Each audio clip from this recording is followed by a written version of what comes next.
지난 금요일에 예배소서 6장 10절로 20절 말씀을 붙잡고 온 교회가 함께 기도했습니다. 그 내용을 잠깐 요약하면 오늘 본문으로 더 들어가는데 유용할 것 같습니다. 오늘 본문은 지난 주일에 다룬 성령 충만한 삶의 특징과 관련된 말씀입니다. 예배소서 5장 21절 한번 보십시오. 함께 읽겠습니다. 그리스도를 경외함으로 피차 복종하라. 성령 충만한 삶, 곧 신자들이 만드는 새로운 사회는 자기 중심적인 공동체가 아니라는 것입니다. 사도 바울은 빌립보서 2장 3절에서 이 피차 복종하라는 말을 이렇게 표현하고 있습니다. 오직 겸손한 마음으로 각각 자기보다 남을 낮게 여기라. 그래서 하나님을 믿는 가정과 교회는 자기 중심적인 마음과 치열하게 싸우는 것이 참된 교회의 특징이에요. 성령 충만한 교회는 자기 중심적인 마음을 극도로 경계합니다. 끊임없이 상대의 약점을 비난하고 그리고 상대의 실패를 건드리면서 주도권을 잡는 것이 이 세상의 관계이잖아요. 또 그것이 당연하다고 여기면서 가능한 대로 우리는 다른 사람에게 나의 약점을 들키지 않으려고 노력합니다. 근데 그런 세상 속에서 계속해서 신자들은, 그리고 참된 교회는 자기 안에 이기적인 마음은 없는지 끊임없이 자신을 돌아보는 게 신자들의 특징입니다. 그 과정이 어찌 쉽겠어요? 굉장히 어려운 일이죠. 그래서 사실 기독교인이 되고 나서 가장 큰 어려움은 이런 마음입니다. 내가 너무 이기적인 거 아닌가? 내가 너무 무례하게 말한 거 아니야? 이런 걸 다시 돌아보면서 거기서 느끼는 죄책감, 어쩌면 자신에 대한 부끄러움이 신자들의 마음에는 많이 있습니다. 근데 사실 그 과정 속에서 우리의 육체의 생각들이 많이 떠올리죠. 이런 마음이 우리의 마음에 있어요. 내가 생각하기에 너의 문제가 더 커. 야, 너만 아프냐? 내가 더 아파. 어쩌면 이렇게 말해요. 더라는 말을 사용하죠. 이런 마음이 우리의 마음에서도 계속 올라와요. 그러면 안 되는데. 성경은 이 과정에 있는 신자들에게 이렇게 명령합니다. 자기를 부인하라. 그래서 기독교에서 굉장히 중요한 단어가 자기 부인이에요. 이 표현을 합니다. 사도 바울은 로마서 15장 1절을 세 번역에서는 이렇게 표현하고 있습니다. 우리는 자기에게 좋을 대로만 해서는 안 됩니다. 저마다 자기 이웃의 마음에 들게 행동하면서 유익을 주고 덕을 세워야 합니다. 왜냐하면 그리스도께서 자기가 좋은 대로 행하지 않으셨어요. 끊임없이 우리를 섬기는 주인으로 이 땅에 계셨기 때문에 우리는 끊임없이 성령 충만한 삶, 기독교인들은 끊임없이 이 생각을 버릴 수가 없습니다. 이것이 모든 사람, 남녀노소 상관없이 모든 그리스도인에게, 교회에게 요구하는 마음입니다. 주의하십시오. 성경은 성령 충만한 삶, 새로운 교회의 모습을 굉장히 가시적으로 말하고 있어요. 우리는 보이지 않는 하나님을 섬기죠. 영이신 하나님을 섬겨요. 그런데 교회는 보여요.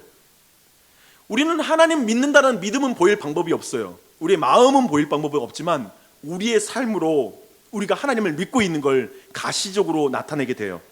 성령 충만함은, 그래서 성경은 뭐라고 말하냐면 부부관계에서 서로 복종함으로 드러난다고 말해요. 부부 가운데 서로 복종하지 않으면 그건 성령 충만한 게 아니라는 거예요. 그리고 오늘 본문은 부모와 자녀 사이에 성령 충만함이 나타난다고 말해요. 기독교는 굉장히 가시적입니다. 우리는 자꾸 마음으로만 믿으면 되지라고 이렇게 말하잖아요. 기독교는 그렇지 않아요. 가시적이에요. 그 가시적인 건 이렇게 삶으로 구체적으로 드러나고 있습니다.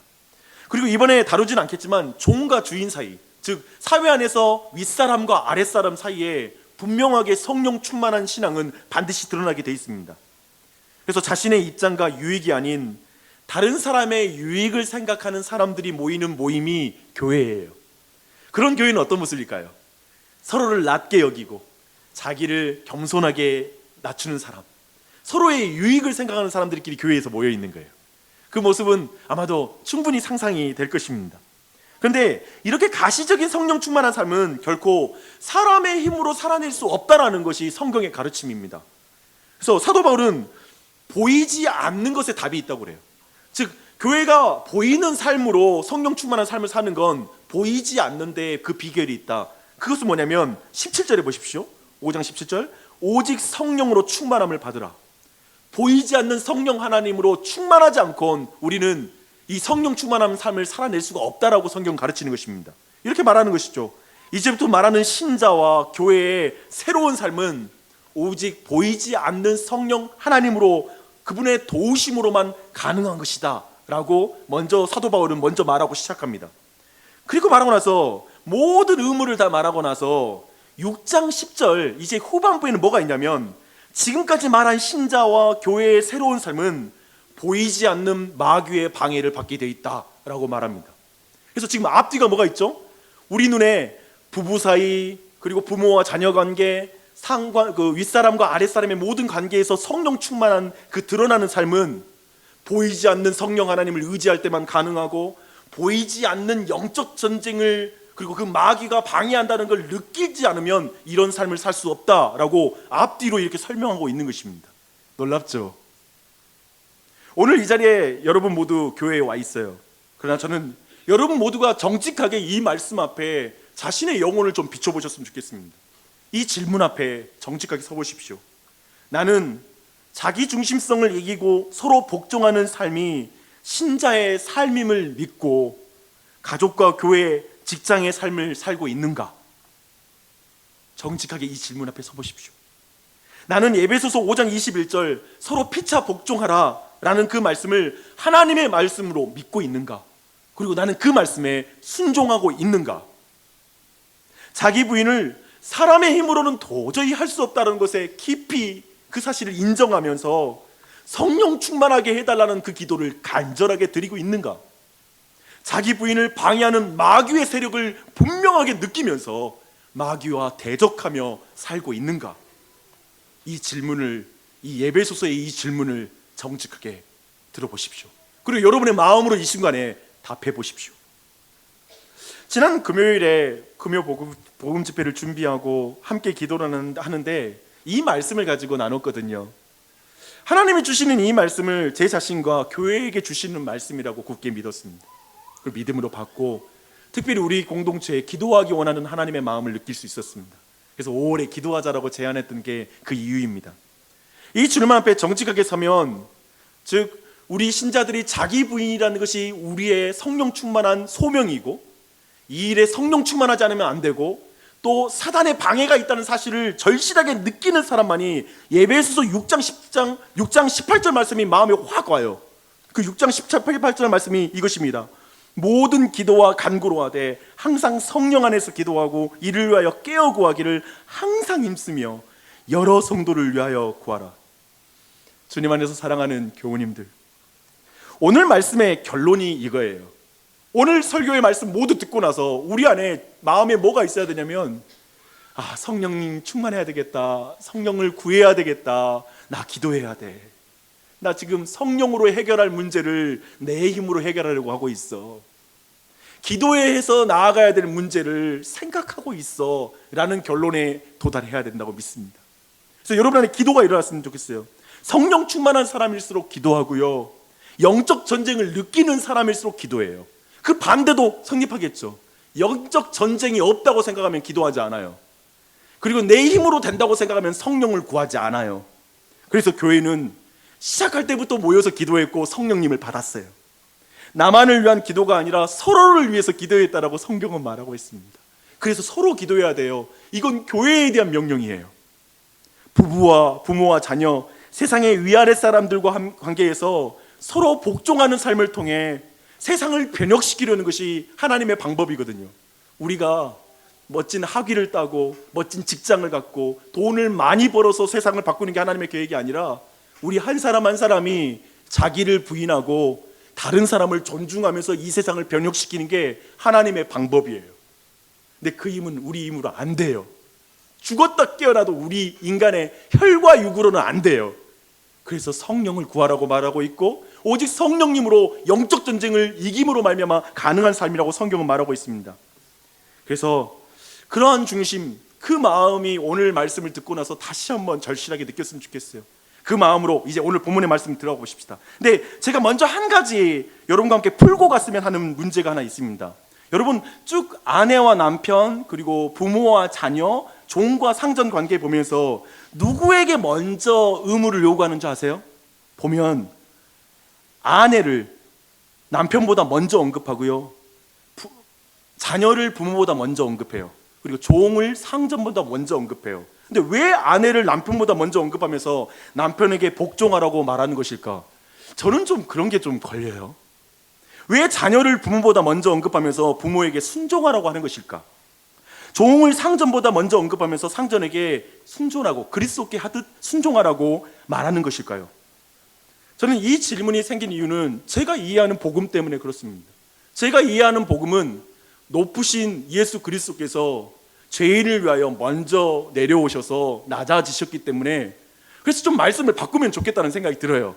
먼저 부모를 먼저 말해주고, 부모의 의무를 말하고, 그리고 남편의 의무를 말하고, 그리고 상전의 의무를 먼저 말하면, 어쩌면 우리 대부분의 불만은 부모의 불만보다는 자녀들이 불만이 많잖아요. 그러면 그 말을 하고 나서 자녀들에게 나도 이런 의무를 수행할 테니까 너도 이렇게 해 라고 말하면 훨씬 받아들이기도 편할 것 같아요. 근데 그런 순서를 취하지 않아요. 다요, 오늘 말씀 보면 사실은 서로 피차 복종하라라고 말씀했잖아요. 그렇게 말한다면 말씀을 부모와 자녀 여러분 서로 피차 복종하세요 라고 말하면 될 텐데 왜 이렇게 말할까? 그런 질문이 생깁니다. 더요, 아마도 오늘날에는 갑과 을이라는 구도에 너무 익숙해진 한국인들에겐 아마도 이 본문이 그렇게 들릴 수 있어요. 아니, 왜 성경은 여자의 의무를 먼저 말하는 것이죠? 역시 성경은 남성의 입장에 써진 아주 전근대적인 그런 문서인 것에 틀림없군요.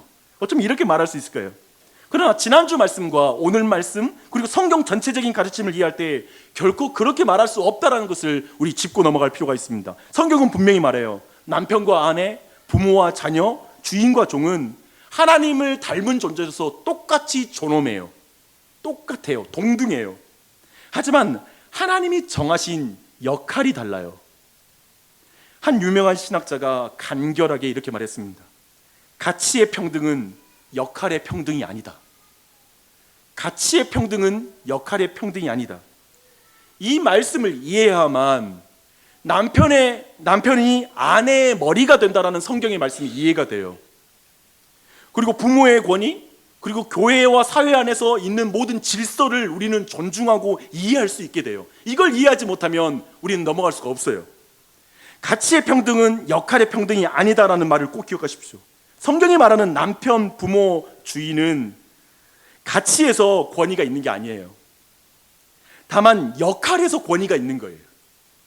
그렇죠? 그래서 남편과 아내는 성적인 차이 때문에 우월한 게 아니에요. 남자는 남편에게 머리라고 한 말은 너희들은 성차이, 너는 여자잖아, 난 남자야, 난 힘이 더 세, 이런 식으로 말해서 권위 있는 존재가 아니에요. 그 남편이 가진 역할 때문에 그는 권위 있는 자리에 있다는 거예요. 이 주제에 대해 정말 할 말이 많아요. 하지만 여기까지 말하고 다음으로 넘어갈게요. 이제 왜 아내, 자녀, 종의 역할을 먼저 말하고 있는지에 대해서 직접적으로 답해 보겠습니다. 말씀을 보니까 5장 21절, 아까 제가 말한 것처럼 그리스도를 경외함으로 피차 복종하라고 말을 했으니까 사실은 여기서 먼저 아내를 말하고 그리고 자녀들을 말하면서 먼저 이렇게 복종하란 말이 조금은 어색하게 다가와요. 근데 성경은 아내들에게 이렇게 말합니다. 죽게 하듯 자기 남편에게 복종하라. 자녀들에게는 주 안에서 부모에게 순종하라. 종들에게는 그리스도께 하듯 육체의 상전에게 순종하라고 말하고 있습니다. 여기에서의 개념은 이것입니다. 즉 복종이란 하나님이 만든 사회의 질서를 겸손하게 인정하는 것이 복종입니다. 하나님이 만든 사회 질서, 하나님이 이 세상을 통치하는 그 질서를 인정하는 게 바로 복종의 시작입니다. 그래서 남편과 부부, 주인에게 주님이 권위를 주셨다는 걸 인정하는 거예요. 이 사람에게 그 역할적으로 그런 권위를 하나님이 주셨습니다. 난 그걸 인정합니다. 성경은 주님께 복종하고자 하면 그들에게 복종하라고 명령하고 있습니다. 반대도 되겠죠. 여러분이 남편과 그리고 부모와 그리고 상전, 어쩌면 윗사람의 권위를 인정하지 않으면 하나님의 권위를 인정하지 않는 것입니다. 이렇게 말하고 있어요. 왜냐하면 그게 하나님이 이 세상을 통치하는 방식이니까. 그렇게 이해한다면 지금 성경이 말하고 있는 상호 복종은 평등보다 훨씬 높고 깊이 있는 가치예요. 그 말을 의미하고 있는 거예요. 생각해 보세요. 오늘날은 남녀의 평등주의자는 이렇게 말합니다. 결국 남자가 남자의 그 모든 불평등은 힘을 남자들이 가졌기 때문이죠.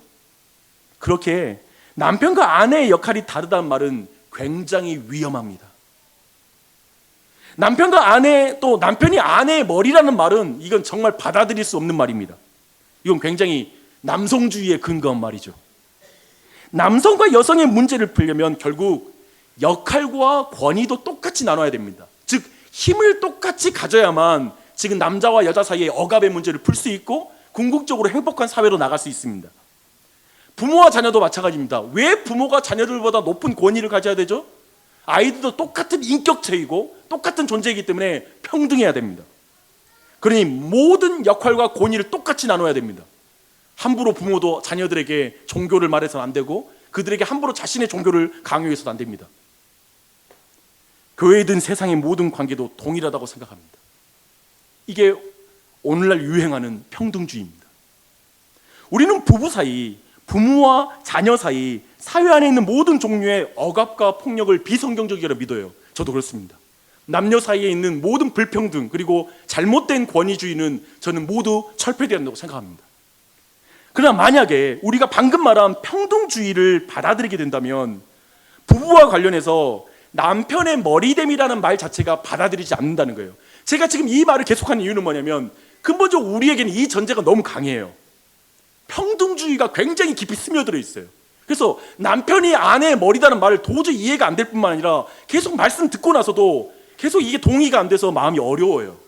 지금 그 부분을 만지고 가지 않는 이상 오늘 말씀으로 들어갈 수 없기 때문에 이 말을 나누고 있습니다.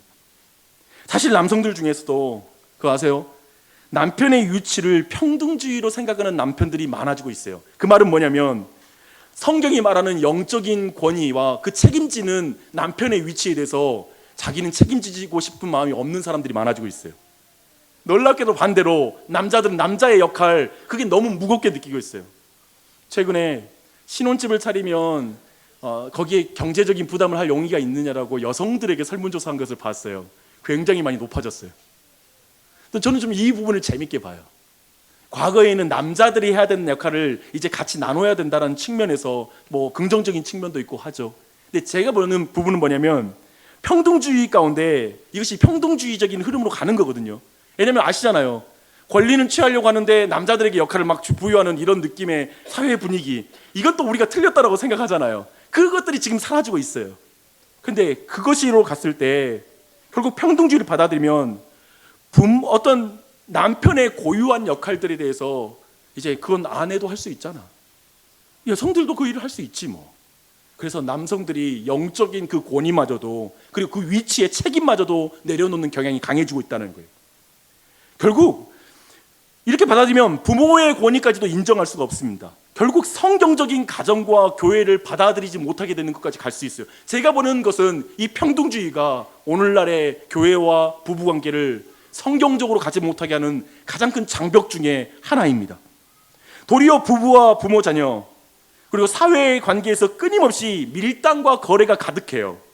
협상과 거래만 있을 뿐이에요. 즉 힘의 균형을 맞추는 행위. 그래서 말하는 게 뭐냐면 재산을 처음부터 나누라는 거예요. 왜냐하면 자본주의에서는 돈이 권력이기 때문에 그 모든 것까지 다 나눠가지고 서로 어느 정도 대등한 관계를 유지해야지만이 좋은 관계가 가능하다라는 것이 설정이 되는 거예요. 그래서 부부관계도 그렇고 교회 안에 어떤 그 부모 자녀 관계도 마찬가지로 협상과 거래가 굉장히 난무해요. 협상과 거래가 난무하는 것을 시장이라고 불러요. 마켓이라고 부르죠. 그러지 교회라고 부르진 않아요. 영적인 공동체라고 부르지 않습니다. 결국 우리에게 남는 말이 뭐냐면 부부관계도 그리고 자녀들 관계에서 내가 이만큼 했는데 당신은 왜 이렇게 해? 부모님이 이만큼 해줬으니까 저도 이렇게 하는 거죠. 부모님 뭘 해줬다고 저한테 더 요구하세요?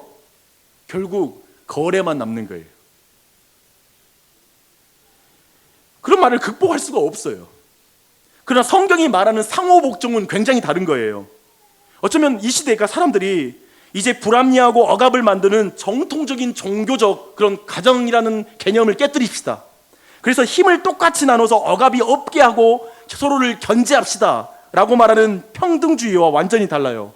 상호복종은 자기 권리를 다른 사람을 섬기는 일에 사용한다는 거예요. 그래서 성경의 서로 복종은 굉장히 중요한 의미예요. 서로 거래해서 행복해질 수 있는 게 아니라 내가 사랑으로 희생할 때 진정한 행복이 가능하다라는 걸 말하고 있습니다. 쉽게 말해 손해볼 줄 알아야 된다. 손해볼 줄 아는 게 성령 충만이다 라고 말하고 있습니다. 생각해보면 이 손해보는 게 싫습니까? 이게 어렵다고요. 이게 어려워요. 부부 사이가 안 좋아 본 사람들 알아요. 근데 성경은 그리스도를 경외함으로 피차 복종하라고 말하는 거예요. 그래서 상대를 보고 피차 경외하라가 아니라 그리스도를 경외함으로 피차 복종하라. 그때 부모와 자녀 사이에 공동체를 세울 수 있을 뿐만 아니라 진정한 평화가 그때 찾아와요. 우리는 모두 주님께 복종하고자 하면 하나님이 세운 이 질서를 존중해야 됩니다. 믿어야 됩니다. 그리고 하나님께서 남편, 부모, 윗사람, 직분자, 정치인에게 역할을 준 것과 그에게 합당한 권세를 준 것을 인정해야 돼요. 이것을 인정하는 것이 바로 상호 복종의 시작이라고 성경은 말하고 있는 것입니다. 이곳에 있는 모든 사람들이 이 말씀을 받아들이기가 얼마나 어려운지 저는 잘 알고 있습니다. 제가 이 주제를 이 설교의 3분의 1이 넘는 분량을 할애한 이유가 있습니다. 저도 의도가 있는.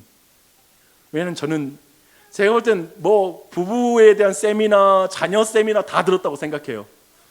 근데 제 신앙생활 결과는 뭐냐면 제가 내 자신의 내면을 본 결과 이게 안 돼요. 결국 이게 안 돼요. 다른 사람을 나보다 낮게 여기는 것, 내가 그 사람의 유익을 먼저 생각하는 것, 이게 안 돼요. 이기적이야. 너무 이기적이에요. 상호복종의 시작인 그 지점이 안 되는 거예요. 이곳에 있는 모든 사람들은 이 말씀을 굉장히 받기 어려워요. 남편의 머리됨을 인정하는 게 얼마나 어려운지 몰라요. 너무 망가진 남편을 만난 사람의 고통을 누가 알겠어요. 이 말은 누군가에게는 상처 주는 말이에요. 남편을 머리로 인정하라. 이게 누군가에게 상처가 되고 자기에게 너무 받아들이기 힘든 말이에요. 근데 남편들도 이렇답니다. 남편들도 성경이 말하는 머리됨의 역할을 굉장히 부담스럽게 생각하고 있대요. 위로를 받으시. 또한 부모님에게 받은 상처로 얼마나 많은 사람들이 아파하고 있는지 모릅니다. 근데 동시에 자녀들에게 실수한 것을 알고 더 이상 그 실수 때문에 더 이상 자신을 공경하지 않고 볼 때마다 반감 가운데 째려보는 자녀를 보는 부모의 고통도 굉장히 큽니다. 그리고 많은 사람들이 자녀들의 그 시선 때문에 자녀를 만나는 게 고통스러운 부모들도 있습니다. 지금 이 모든 게 현재 진행형인 사람이 있죠. 회사에서도 철저히 자기중심적으로 말과 행동으로 권위를 남용하는 사람이 얼마나 많은지 몰라요. 그런 상관을 두면 정말 내가 이 직장을 계속 다녀야 되나 하고 고통스러운 사람도 있어요. 그 고통의 무게가 얼마나 큰지 몰라요. 근데 그들에게, 상관에게 복종하라? 이게 너무나 어려운 거예요. 굉장한 어려움이죠. 근데 그곳에 있는 윗사람도 자신을 꼰대라고 사람들이 말할까 봐 두려워 떤답니다. 두려워해요. 놀랍게도 여기에 있는 대부분은 우리 모두가 이 둘 모두를 느끼고 있어요. 나이가 들수록 이 둘을 모두 느끼게 돼요. 특히 여기에 있는 모든 부모님들은 더욱 그렇습니다. 어렸을 때 우리의 부모님은 늘 합리적이지 않았고 너무나 좀 불편했던 적이 많지 않습니까? 저는 제가 특별히 저희 어머님의 눈으로 본 아버지가 너무 싫었습니다. 저는 완전히 우리 어머님의 품에 자랐기 때문에 우리 아버님의 행동은 이해가 되지 않았고 아버지에게서는 사랑이 느껴지지 않았어요. 그런데 지금 아버지가 되고 나니까 아버지가 조금 이해가 돼요. 우리 아버지가 좀 센 엄마를 만났구나. 힘들겠구나. 그런 생각이 남편이 되고 이제 아이들이 성장하니 좀 알겠어요. 아버지 입장이 생각이 나는 거예요. 여러분도 그렇죠? 아버지가 그랬겠구나 생각이 들어요. 그리고 내가 아버지에게 그렇게 좀 아버지 무시하고 아버지한테 이렇게 굉장히 날카롭게 대하고 무례하게 했던 그 행동들이 이제는 너무나 죄송스러워요. 내가 그때 아버지한테 그 말을 하지 말았어야 되는데 아버지 정말 속상하셨겠다. 그것을 이제 아버지가 되고 나니까 조금 이해가 돼요. 그런데요, 우리가 정말 이기적이라는 게 어디서 드러난 줄 아세요? 잘 들어보세요. 지금도 부모님이 사랑스러운 마음으로 제게 충고를 하거든요. 근데 그게 그렇게 싫어요, 듣기. 아직도. 동시에 내가 사랑 어린 충고를 내 자식들이 하거든요. 그거 안 듣는 자식들이 그렇게 싫어요. 또 미워요. 정말 이기적이에요. 그러니까 어느 정도 나이 들었으니까 이제는 또 부모님 충고를 잘 받아들여야 되잖아요. 이제 그것도 아니야. 또 알긴 알아, 부모의 입장을. 조금은. 사람이 그래요. 그런 어른들에게 사도 바울이 하나님의 말씀을 이렇게 전합니다. 자녀들아, 주 안에서 너희 부모에게 순종하라. 본문에서 이 자녀들이란 말은 어린 자녀를 말하는 게 아니라요, 성년이 되었을 때에도 자녀들을 말하는 것입니다. 그러면서 이 자리에 있는 우리 모두에게 말하는 거예요. 물론 부모님이 소천하신 분들도 계시죠. 하지만 부모님이 계시다면 우리 모두에게 적용되는 말씀입니다. 우리 모두에게 너희 부모에게 순종하라라고 말하고 있습니다. 근데 여기서 이 순종하라는 말이 아까 그 아내에게 복종하라고 말했던 그 복종이라는 단어와 원어가 달라요. 굉장히 강한, 훨씬 강한 명령형이에요. 즉 뭐냐면 자녀들이 부모에게 순종하는 것은 마땅히 행해야 할 의무다, 순종해야 된다라고 말하는 것입니다. 왜 그럴까요? 남편과 아내는 서로 사랑하고 복종하는 어떤 동등한 관계인 반면에 부모와 자녀는 양육하고 양육을 받는 관계예요. 따라서 보살핌을 받는 자녀라면 마땅히 양육의 책임이 있는 부모에게 순종해야 되는 거예요. 그걸 강조하는 것이죠. 그런데 사도 바울은 몇 가지로 부모에게 순종해야 될 이유들을 자녀들에게 몇 가지로 말을 해요. 제가 볼 때 몇 가지로 말하고 쉽게 말하면 반복해서 말하는 것이거든요. 그거 보면 부모님께 순종하는 게 진짜 안 되는 거예요. 그렇죠? 첫째는 뭐냐면 부모에게 순종한 이것이 옳다고 말합니다. 그렇습니다. 부모에게 순종하는 것은 타종교인에게도 옳고요, 비종교인에게도 옳아요. 무신론자에게도 부모에게 순종하는 옳다고 받아들여져요. 그런데요, 제가 볼 때 그 옳은 일을 예수님을 믿는다는 이들이 더 못할 때가 있는 것 같아요. 제 주변에 보니까 예수님을 안 믿는 분이기도 하고 이제 교회를 갓 다니기 시작한 분인데 부모님들을 그렇게 잘 섬기고 극진히 존중하는 사람들을 만나게 돼요. 그거 보면 제가 부끄러워요. 제 자신을 보면 가까이 화순 쪽에 계시니까 자주 찾아뵐 수 있을 것 같은데 아주 우아해요. 내가 교회를 섬기니. 또 다들 이해해줘요. 너는 교회 때문에 바쁘니까 괜찮아 라는 식으로 다들 이해해줘요. 근데 누가 알아요? 제가 보니까 제 삶을 보면, 찬찬히 보면 쉬는 시간 되면, 또 시간이 여백이 오면 나 쉬는데 1차적으로 쓰고 가족들에게 살짝 쓰고 그 다음에 도저히 할 일 없으면 가야 되는 맛이, 그 정도로는 아니겠지만 지금 뭐냐면 되게 이기적이다는 생각이 들어요. 내 부모는 나에게 그러지 않았는데 난 참 이기적이야 라는 생각이 이제 또 이렇게 그런 마음이 듭니다. 여러분, 부모에게 순종하는 것, 이 부분에 있어서 이방인보다 더 못한다면 그것은 참된 그리스도인이 아니라고 성경은 말하고 있습니다. 저는 여러분 이 자리에 중등부에게만 해당하는 말이 아니라고 믿습니다. 성인이 된 우리 모두에게도 해당하는 말이에요. 제가 어쩌면 우리 모두에게 지금 이 시간에 나이 드신 부모님께 할 수 있는 효도는 바로 부모님께 자주 연락드리는 것도 중요한 것 같습니다. 보일러도 놔드려야 되지만 전화도 드려야 되는 것 같습니다. 도리어 그것이 더욱더 중요한 것 아닌가 싶습니다. 근데 그저 그렇다면 불신자에게도 옳고 비그리스도인들에게 옳고 그리고 타종교인에게도 옳은 부모에게 효도하는 게 삼강오륜식의 유교적인 개념으로 그렇게 하면 다 옳다라는 것일까요? 오늘 성경 보니까요, 그게 아니에요. 주 안에서 너희 부모에게 순종하는 것이 옳다고 말하는 거예요. 이것을 하나님이 기뻐하신다는 거예요. 주 안에서. 주님은 그리스도인 가정의 자녀들이 부모에게 순종하되 주 안에서 순종하는 것을 너무나 원하세요. 이 주 안에서라는 말의 의미는 뭐냐면 주님의 주되심을 인정하고 주님의 통치를 받으면서 부모에게 순종하라는 거예요. 이 말은 무슨 말일까요? 아까 우리가 나눴던 말이기도 해요. 부모님께 순종하십시오. 주님이 부모님을 통해 당신을 통치하기 때문입니다. 부모님께 순종할 때 주님의 통치를 받는 것을 믿으며 주님의 주되심을 인정하는 믿음으로 부모님께 순종하십시오. 이 의미인 거예요. 즉 섬길 때 주님의 주되심을 믿고 부모님을 섬기는 거예요. 이곳에는 중등부 친구들과 아직 미혼인 청년들이 있습니다. 여러분이 잊지 말아야 될 진리가 있어요. 자녀는 부모의 권세 아래에 있는 동시에 주 예수 그리스도의 권세 아래에 있음을 잊으면 안 돼요. 부모님을 여러분이 무시하는 건 하나님 무시하는 거예요. 잊지 마요. 본인들 제가 잘했죠? 하나님의 말씀을 벗어난, 그렇다면 하나님의 말씀을 벗어난 부모님까지 다 인정해야 돼요?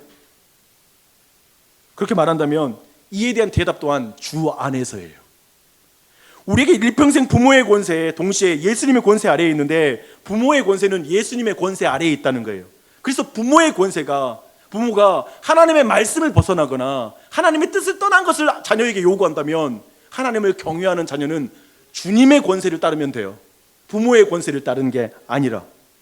그런 의미에서 저는 두 가지를 중요하게 적용했으면 좋겠습니다. 부모의 중요한 역할은 자녀로 하여금 예수님의 통치 아래로 들어가게 만드는 게 부모의 역할입니다. 예수님을 주인으로 모시도록 하는 것이 부모의 역할이라는 걸 늘 주의하십시오. 또한 자녀들은 주의하십시오. 부모의 권세가 성경을 벗어나지 않는 한 부모님의 권위를 인정하고 순종하는 일에 최선을 다해야 돼요.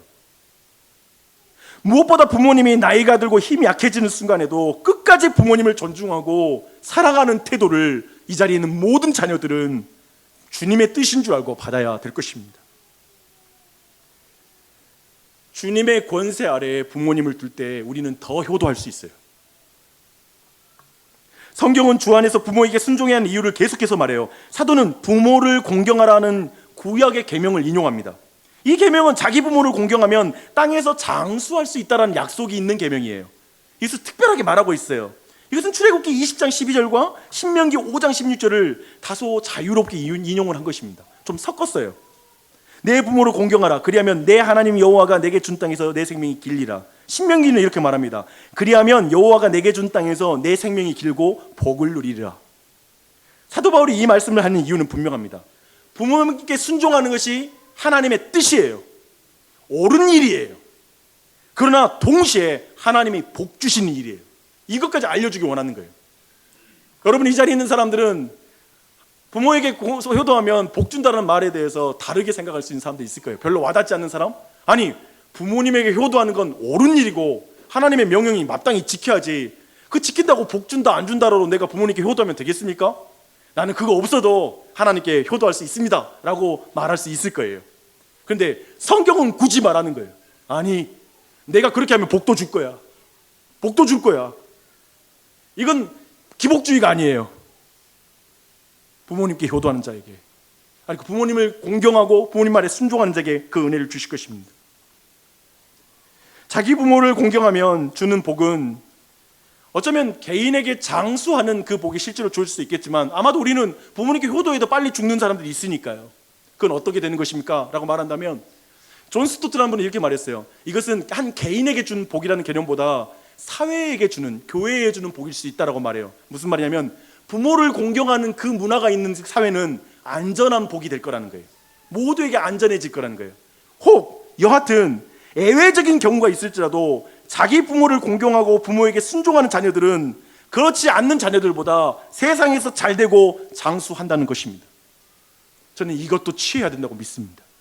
그래, 잘 될 거야. 부모님의 생명을 소중히 여기는 자는 자기 생명을 소중히 여기는 하나님을 만나게 될 것입니다. 사랑하는 교우님들, 늙으신 부모님을 소중히 대하는 은혜가 있길 바랍니다.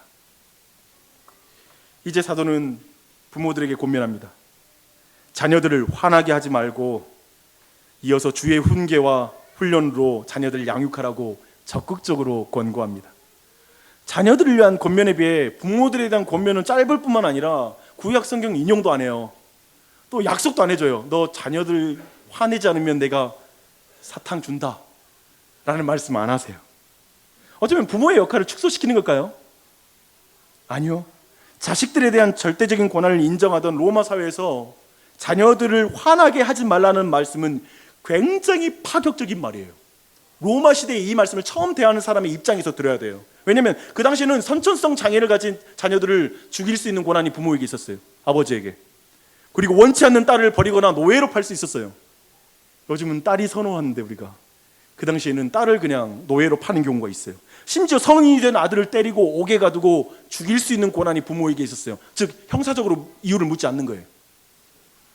이런 사회적 분위기 속에서 지금 성경은 뭘 요구하냐면 자녀들의 감정까지도 살피라는 거예요. 굉장하죠. 부모들이 화나게 해도 자녀들은 어쩌면 묵묵히 참을 수밖에 없는 사회 분위기예요. 사실 이 명령을 들은 당시에 로마 사람들의 느낌은 어땠을까요? 말도 안 된다라고 생각할 수 있죠. 근데 요즘은 어쩌면 자녀들의 감정에 조금만 흠집이 나는 걸 우리 모두 두려워하잖아요. 그래서 남편이 화를 내면 아내가 막 더 화를 내서 남편의 마음에 흠집을 내는 경우도 있고, 서로가 주고받을 수 있죠. 왜냐하면 자녀들의 마음을 너무 지켜야 된다, 그 감정을 보호해야 한다는 생각을 갖기 때문에 그래요. 그런 의미에서는 오늘 본문 말씀이 사실은 로마인의 관점에서 여러분에게 이해가 안 된다는 생각이 들었어요. 그래서 제가 좀 바꿔봤어요. 이런 거 아닐까요? 이런 명령이죠. 당신의 부하 직원의 감정까지 살피면서 일하십시오. 이제 좀 와닿으시죠? 말이 돼? 일이 되겠어? 좀 소리 지르고 해야지 일이 되지. 부하 직원의 감정까지 살피래요. 어쩌면 그런 정도를 여러분이 그런 느낌을 가지면 되겠습니다. 감정까지 생각한다는 건 깊이 그 인격을 존중하는 거예요. 그렇게 권력의 남용, 지나치게 엄한 훈육, 지나친 요구, 불공평한 태도, 지나친 잔소리 등으로 자녀의 감정을 상하게 하는 일을 부모들은 피해야 할 것입니다. 중등부 친구들, 이 말씀 들으니까 지금 부모님과 같이 듣고 있는데 힘이 나죠? 이제부터 부모님께 이 말씀을, 부모님 화를 내시면, 화나게 되면, 저 화내려고 하는데요, 이렇게 하시면 아니 되옵니다, 말씀을 기억해 주세요 라고 말하면 맞아 죽을 것입니다. 제가 이때 할 수 있는 좋은 방법을 알려드릴게요. 아버님, 어머님, 차분히 말씀하십시오. 제가 듣겠나이다. 이렇게 될까요? 근데 아마 이렇게 말하면 굉장히 부모님이 차분해질 거예요.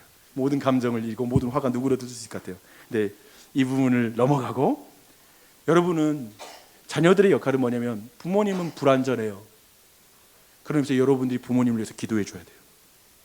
부모님도 온전히 설 수 있도록 여러분이 기도해 주라는 거, 이게 진짜 하고 싶은 말이에요. 부모님들은 지나치게 분노하는 부분에 대해 심각하게 생각하고 그것들을 어떻게 고쳐야 될지를 돌아보시길 바랍니다. 사도 바울은 이제 자녀들에게 화나게 하지 말라고 하는 말씀을 하고 나서 바로 이어서 오직 주의 교훈과 훈계로 양육하라고 권고하고 있습니다. 이 말은 화나게 하지 말라는 말과 저는 밀접하게 연관이 되어 있다고 생각합니다. 즉 뭐냐면, 우리는 자녀를 화나게 할 때는 항상 우리가 주님의 훈계와 그 말씀으로 애들을 훈계하는 게 아니라 내 생각과 내 관점으로 아이들을 훈련시키고 내 감정으로 아이들에게 훈계할 때 아이들의 감정이 화가 난다는 거예요. 그러면서 이것은 매우 밀접하게 관련이 있는 것 같아요. 또 한 가지, 여러분이 아이들의 감정이 화가 나 있으면 여러분이 주의 훈계로 양육할 때 그 말을 안 들어요. 즉 이 두 가지는 굉장히 밀접해요. 주의 훈계가 아이들의 마음을 화나게 할 수 있고, 화난 마음이 주의 훈계를 전혀 받지 못하게 하고. 예를 들면 말씀 들을 때도 그래요. 여러분 지금 누군가에게 분노에 있고 미움이 가득 차면 말씀이 안 들리는 거예요. 동일하게 그게 반복이 되죠. 그런 의미에서 이 부분에 대해서 중요하게 짚고 가야 됩니다. 마지막으로 개역 개정판에서 교훈으로 번역하는 단어 파이테이아라는 단어는 징계라고 말하고 있습니다. 여기서 말한 건 주의 훈계라는, 이 주의라는 속격이 중요해요. 이 말은 뭐냐면, 주 예수께 속한 훈계로 양육하라. 주 예수께 속한, 주 예수께서 기뻐하시는 훈련으로 자녀를 양육하라는 뜻이기도 합니다. 우리는 자녀를 세상의 저명한 교육학자의 방법이 아니라 주 예수께서 기뻐하시는 방법과 원리로 자녀를 양육해야 됩니다. 그걸 말씀하시는 것입니다. 물론 우리는 교육학자보다 가까이 있는 학부모 모임에서 모든 자녀 양육에 대한 원리를 다 취득하기 때문에, 그럴 가능성이 커지기 때문에 오늘날 늘 이걸 주의해야 될 것입니다. 우리는 주의 훈계와 훈련으로 아이들을 양육할 따름입니다. 그래서 우리는 주의 훈련과 훈계로 자녀를 양육하는 말은 자녀를 부모의 의사와 목표에 따라 양육하지 말고 주님의 뜻과 목표에 따라 자녀를 양육하라는 의미를 지니고 있습니다. 자녀는 부모의 자녀이기 이전에 하나님의 자녀입니다. 따라서 그리스도인 부모들은 자기 자녀들이 부모의 뜻에 순종하도록 가르쳐야 돼요. 하지만 궁극적으로 예수 그리스도의 뜻을 알고 순종하는 자녀가 되도록 키워야 됩니다. 그리고 이 아이가 주님의 모습을 담도록 양육하는 게 기독교의 자녀 양육의 목표입니다. 주 안에 사랑하는 교우 여러분들, 주님 앞에 서는 날에 부모가 들을 수 있는 최고의 극찬은 뭘까요? 최고의 감격은 뭘까요? 당신의 자녀가 곁에 와서 아버지, 어머니, 천국 와보니까 알겠네. 알겠어. 아버지, 어머니가 왜 그렇게 나를 예배드리는 자리로, 기도하는 자리로 끌고 왔는지 알겠네. 고마워요. 어린 나를 그렇게 기도하게 하고 말씀 가르쳐줘서 감사해요. 고마워요.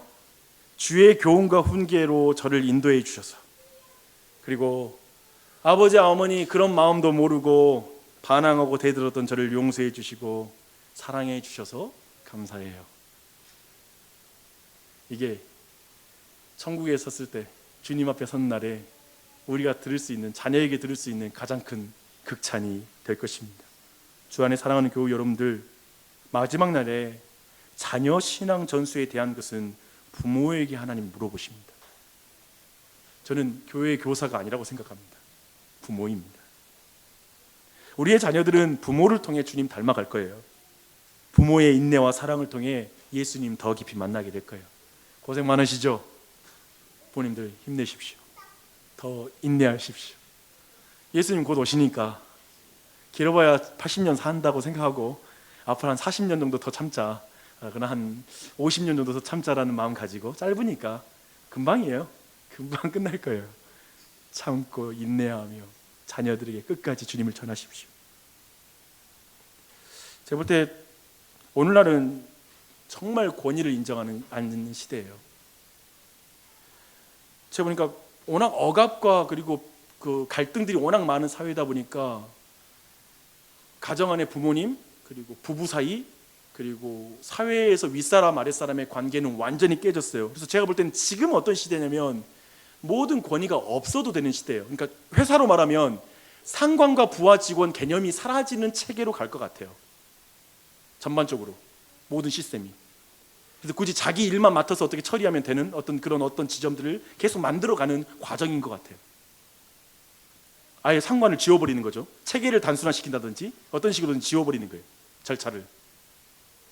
그리고 제가 볼 때는 오늘날에는 부모도, 최근에 와서 한국에 제가 길어지면 죄송해요, 입양을 개인에게 하지 못하는 체계로 국가 법이 바뀌었어요. 이제 저는 입양을 하고 싶은데 더 못해요. 아예 돈으로 책정해놨어요. 어떤 정책이냐면 국가가 아이를 돌보는 체계로 간다는 거예요. 쉽게 말하면 이 문제가 왜 그렇게 됐냐면, 입양된 아이가 그 가정에서 억압을 당하고 약간 그런 문제가 생기니까 아예 이 문제를 해결을 가정이라는 구조로 들어가지 않고 국가가 돌보는 쪽으로 해결하자는 거예요. 어떻게 생각하세요? 부모의 기능 자체도 없애고 있어요. 분명히 그렇게 가요. 부모의 기능, 부모의 역할, 그리고 교회는 어떻게 될까요? 이제 목사 없는 교회라든지 이런 직분 체계가 없는 교회로 가는 거예요. 그게 이제 큰 흐름인 거예요. 그렇게 해서 이제 모든 것들이 이루어지는 것이죠. 근데 제가 말하고 싶은 이거예요. 여러분의 자녀를 양육할 때 이것만 말씀드리고 마무리할게요. 부모의 권위를 인정하는 자녀를 키우십시오. 권위를 부정하고 명예를 송사시키는 말을 펴요. 나 지금 우리 중고등부 친구들 말해주고 싶어요. 부모님 욕하는 아이들 옆에 가지 마요. 내가 알아요. 부모님들을 막 욕하는 친구들이 있다는 거 알아요. 그건 정말 주의하세요. 진짜 그래요. 부모를 공경하는 아이로 키워야 돼요. 그 권위를 인정하는 아이로 키워야 돼요. 우리는 그런 말 하잖아요. 근데 중요한 게 뭐냐면 이건 거의 부모를 보고 자라요. 부모가 자신의 부모를, 할아버지를 무시하거나 뒤에서 험담하는 말을 아이들이 들으면 어렸을 때, 그리고 부정적으로 말하고 그의 권위를 깎아내리는 그런 언사를 계속 아이들이 듣고 자라면 아이들은 필경 그러한 것으로 가요. 그러면 하잖아요. 부모 보고 배운다고. 분명히 그래요.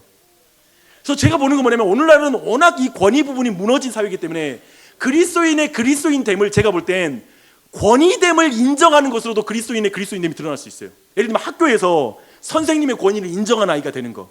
이것도 중요한 게 뭐냐면 부모님들 모여가지고 학교 선생님들 험담해요. 그걸 아이들에게 그대로 들려줘요. 야, 너희 선생님 뭐 이런 문제가 있다며? 필경 그건 아이에게 학교 가서 모든 학습 태도를 결정하는 태도예요. 아이들에게 엉망을 만들어요. 선생님을 무시하는. 그러니까 부모가 학교 선생님을 무시하는 태도가 학교에서 자녀들의 태도와 학습 태도를 다 결정해요. 저는 그렇지 말기를 바라요. 선생님을 존중해 주세요. 예의 있게 말해요. 그러니까 선생님들에게 예의 없게 말하는 경우가 있거든요. 제가 볼 땐 굉장히 틀린 거예요. 왜 선생님께 예의 없게 해요? 애절 바르게 말해요. 그런 기본이 안 되면 근본적으로 하나님의 백성으로서 권위를 인정하는 삶을 배울 수가 없는 거예요. 그리고 마찬가지로 교회에서 교사, 교역자 마찬가지예요. 끊임없이 뒤에서 우리가 조심해서 우리가 하는 행동들을 다 보고 있다는 걸 기억하면서 권위를 존중하는 법을 자녀들에게 가르치십시오. 저는 그 가운데 분명히 하나님의 놀라운 은혜와 위로가 있다고 생각합니다. 우리는 부족해요. 부모도 처음 해보고 자녀도 처음 해보니까 여간 어려운 게 아닙니다. 근데 낙심하지 마세요. 우리의 참 남편 되신 예수님이 계십니다. 우리의 참 부모가 되시는 우리 구주 삼위일체 하나님이 우리와 동행하십니다. 그분을 의지해 나아가시게요. 서로 부족해도 부모와 자녀 용서하며 그리고 예수님처럼 그렇게 사랑하면서 같이 나아가는 거예요. 그렇게 교회가 이루어지는 것입니다.